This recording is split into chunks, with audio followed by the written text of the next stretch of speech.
So it finishes Brentford 1, Arsenal 1. Let's just remind you what that means at the top of the table. Manchester City, with that win over Fulham yesterday, means that it's just 4 points. Now at the top, I think it's fair to say, obviously, Aston Villa out of the race, but City still breathing down the neck of Arsenal. Julien Laurens joins us. Jules, for those who are maybe focused on the Barcelona game, take us through this tie.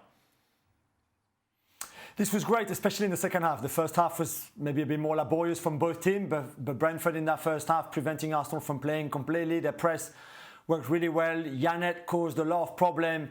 When Brentford were building up from the back, I never thought I would say that Arsenal would struggle in a game where Yannet was the key man and the key player, but that was the case in the first half. Second half, Arsenal were better. Mikel Arteta made some changes.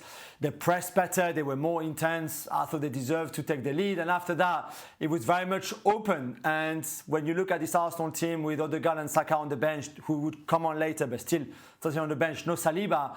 And Mosquera at times, as we saw in the highlights, making a couple of mistakes against Thiago Silva. I think in the end, this is a good point for Arsenal away from home in a really tough game. As we saw for the expected goals, they were well beaten by Brentford on that data. So I think Mikel Arteta, in the end, even if you obviously dropped technically 2 points, I don't think Arsenal were good enough tonight to win at Brentford. Nobody's doing... I saw Brentford, I've seen them a few times, but I saw them absolutely outplay Chelsea and lost because they made some mistakes. So it was always going to be a tough game for Arsenal. But, the centre-halves with Thiago, the physicality, 1-0 up. At the end of the season, when you look back, 1-0 up, digging it out. Sunderland, 2-1 up, dig it out. Lost some points there. So these are the little moments where, at the end of the season, you look back and go, wow, it was a decent point in that, actually. Or that's where it's cost us. So we'll find out at the end of the year what that is. But I tell you what, Jules, nobody is doing more, in my opinion, with less in the Premier League than Keith Andrews.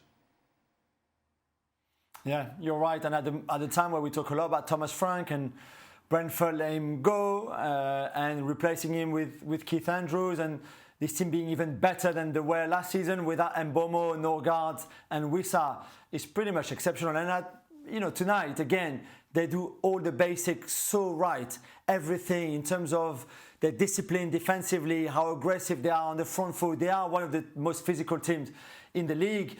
The throws, the set pieces, Igor Thiago up front. That is such a handful. That midfield that works really well. And they were very smart, I thought, especially in the first half, which caught Arsenal a bit cold in the way they build up from the back, in their rotation in midfield, which I don't think Arteta and Arsenal players expected that from them, because that's not really what we've been used to so much. So, yeah, credit to Keith Andrews again for the job that he's been doing. And for the season that they're having, they're still very much fighting to finish top 6 and 7, by the way. Might still take them into Europe next season, which will be incredible for them. Just keep throwing City a bone, didn't they? Absolutely. Man United at home was unexpected. Dropped points. A couple of others, Forest away. Brentford, good side, but I think they've won the last 4 there, I believe. Might be wrong, but I think they've won the last 4 at the GTEC Arsenal.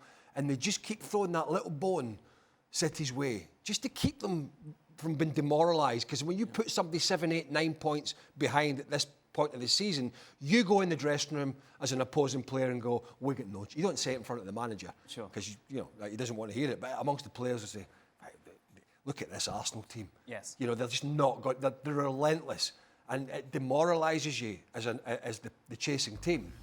But they just keep giving. And I'm not saying they're really bad. They're not. They're the best squad in the country, the best team in the country. But they just keep giving Guardiola's team something to hang on to. Gyökeres back in the starting 11. How would we rate him today, Jules? I thought he worked really hard and clearly to beat that press, especially in the first half. Clearly the aim from Arsenal was to play long on him, and it's not easy when you've got Ayer behind you and the Brentford defenders, but I thought he did okay. There was a chance in that second half we didn't show on the highlights where Arsenal moved the ball really well on the right-hand side, and then Rice, instead of going for goal himself, tried to play the ball almost in the 6-yard box for Gyökeres, and Coyote comes back and just clear the ball at the moment where Gyökeres is going to hit it and score from that close range. You see the the touch map that he had. The problem, obviously, as you can see, is the last two numbers in the stats. The fact that he has 0 xG because there was 0 shot on target, on goal, and that's the problem, obviously, in a team like that. But tonight was a game where it would have been great for him to score, sure, but you also needed him more. Sorry, for all that kind of work to get the block higher from Arsenal, to try to beat their press, to be a handful for the Brentford defenders, which I think he can do and try to do tonight. And currently where we are, Jules, say there's 3 games left in the season, right? Thinking ahead. City are level in points, are chasing you down. You've got Havertz, Gyökeres and Jesus fit. Where do you think he goes? What piece of the pawn does he put on the board? I think Arteta will choose depending on who they face, because I think Havertz was not available, was not fit for tonight, so it was Gabriel Jesus or Gyökeres. In a game like this, away, under the rain, the cold, the wind, everything you want, you put Gyökeres to play against that Brentford defence more than Gabriel Jesus, to be fair. And that's what he did. If the opponent had been somebody else tonight, he might have well more fancied Havertz if he'd been fair, or Gabriel Jesus. The good thing, as we've explained before on the show, the different of profiles, which I think is very good to have variations in your number 9 that you can play, because it will help you, different combination you can have, different system, but also you can adapt to the opposition. Havertz is probably a bit of a mix of the two, and then you've got 2 extreme profiles between Gabriel Jesus and Gyökeres, and that could be a good thing, as long as, obviously, you pick the right guy, if you do that, depending on who the other position is. What was you laughing at? Was that a chess reference? What was that? What piece of the pawn do you put on the board? I'm not a chess player. Well, clearly. What does that even mean? It's all I can think about. Jules, with your Arsenal... Hey, Jules got it. Well, he was being polite. Jules, go home, you know. With your Arsenal ways, Gyökeres is great. Are you worried? No, and I don't think anybody should be worried. Why would you be worried for? 4 points, Jules. But 4 points, it could well be 6, not this weekend because the FA Cup, but the following weekend. Or, it could go up to more than that, or it could stay at 4. And, City will have to play Brentford. Okay, it'll be at the Etihad, but they will still have to play Brentford. City are not going to win every single game between now and the end of the season. Neither will Arsenal. He's worried. No, I'm not. I promise you. I just too much.